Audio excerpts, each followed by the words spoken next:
Imaginez la rencontre d'un rabbin de Paris, qui va ramène Jérusalem, le cœur normal. Qu'est-ce qui est normal d'être comme à Jérusalem ou d'être comme à Paris? Oui, alors un rabbin avant tout vous dira dans ses prières que c'est à Jérusalem que l'authenticité. À Jérusalem dans le monde futur ou quand la divinité sera réalisée dans ce monde? C'est ce que les chrétiens disent. Vous aurez de vélo. Être clairement dans vos contradictions, ça reste les contradictions. Pendant 2000 ans, quelle que soit l'origine d'où vous provenez, vous croyez français, vous juif français, mais quelle que soit l'origine d'où vous venez, pendant 2000 ans, vos ancêtres ont dit le retour à Jérusalem.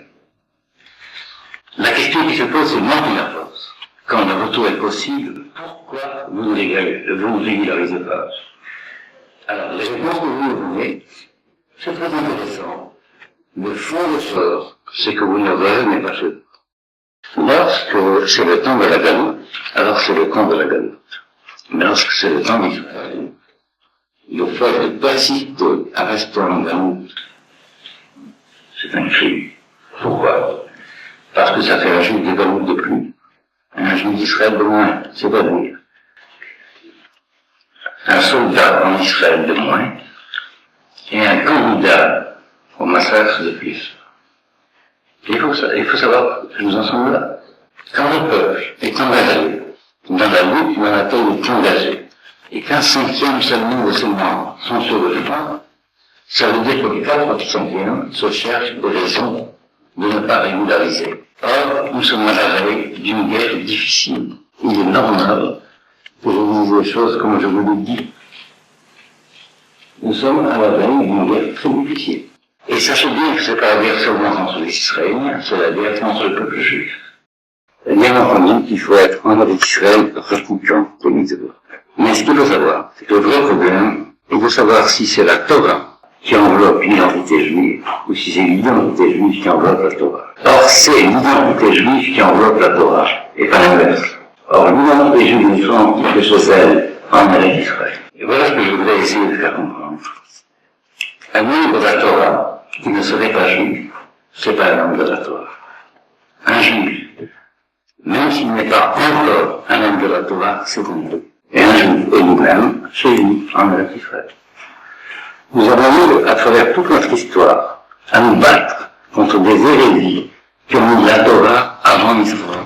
C'est Israël qui est avant la Torah. Il n'y a de Torah que la Torah d'Israël. Il faut comprendre ça.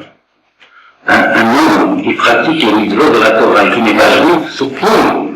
Mais un juif, même s'il ne pratique pas la Torah, c'est un juif. Et c'est Israël. Et comment vous pouvez pratiquer la Torah en dehors des règles? Vous faites des gammes avant la symphonie. Faites une symphonie une fois. Ce que dit Judas Lévi dans ce thème, que l'homme universel, que l'universel humain, que l'homme dans la matrice de son projet, c'est l'homme Israël, il s'agit des Israéliens. Il faut le savoir. À charge pour nous d'expliquer pourquoi vous n'êtes pas comme cela. Et bien entendu, nous avons des explications. Mais il faut que vous sachiez que on ne peut pas supporter longtemps ce genre de fidélités qui sont des infidélités. Si un jour, un tribunal rabbinique israélien, qui se nommerait le Sanhedrin, décidait de mettre au jour les critères de l'identité d'Israël et de dire, de façon formelle, légalement, à quel dit, ceux qui sont conformes à ces critères sont Israël, les autres ne le sont plus. Vous serez bien embêtés. On ne le fera pas pendant longtemps, mais un jour on le fera. On ne peut pas croire en une tradition et vivre le contraire. C'est clair? Bon. Chaque fois que je voyage au Louvre, les livres de diaspora, ça m'a fatigué. Ça m'a fatigué parce que je relis de cette manière préhistorique la manière des Juifs qui est la vôtre. Et je vois avec beaucoup d'inquiétude, non seulement qu'on n'a pas d'issue, mais que cette manière d'être juif qui est la vôtre, les Juifs de diaspora, prive Israël du minimum de force dont Israël a besoin pour être ce qu'il doit être. Je vais vous dire ce que vous faites. Vous imitez les Grecs. Il y a une différence entre les Mahamonim et les Mahakim, entre ceux qui croient et ceux qui attendent. Vous attendez, moi je crois. Vous comprenez bon. Mais là, on ne peut pas parler de ces choses sans le dire comme ça. Moi, je suis inquiet. Je vois l'humanité entière se préparer à tenter une fois de plus d'écraser Israël. Je dis que il n'y a qu'Israël qui est l'humanité authentique. Je trouve, avec la représentation que nous pouvons avoir des choses, de réalité, des idéaux, de mémoire, que c'est paradoxal, polémique, que c'est insupportable. Mais j'ai une vie personnelle qui me permet, par l'expérience de nous de chez Forbes, de témoigner de ce que il y a une différence de nature entre un homme qui croit que Israël c'est vrai, et entre un homme qui attend un Israël possible. Je ne sais pas ce qu'il arrivera de nos différences.